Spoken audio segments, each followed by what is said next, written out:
Salam dəyərli izləyicilər, 23 yanvar 2026-cı il ötən gündən etibarən hərbi xidmət müddətinin 6 aya endirilməsi ilə bağlı çox saylı suallar verirsiniz.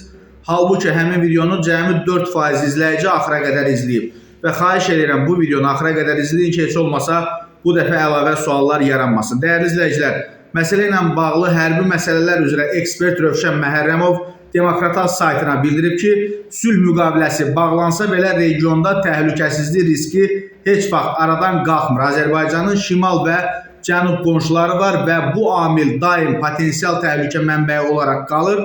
Bu baxımdan ordunun əsas dayaqlarından biri ehtiyat qüvvələridir. Ehtiyatda olan hərbi qulluqçular, xüsusilə də çağırış üçün nəzərdə tutulan şəxslər mütləq peşəkar hazırlığa malik olmalıdırlar. Bunun üçün ya hərbi xidmətdən keçməli, ya da mütəmadi təlimlərdə iştirak etməlidirlər və ekspert bildirir ki, hərbi xidmət müddətinin azaldılması məsələsi isə birbaşa müqavilə əsasında xidmət edən peşəkar hərbiçilərin sayından asılıdır. Peşəkar kadrlar nə qədər çox olarsa, xidmət müddətinin azaldılması da bir o qədər real görünə bilər. Bu arada qeyd edək ki, ötən günkü açıqlamada ehtiyatda olan polkovnik Üzeyir Cəfərov bildirmişdi ki, Azərbaycan ordusu Türkiyə modelinə keçməlidir və 6 ay hətta 3 aya endirilməlidir hərbi xidmət müddəti.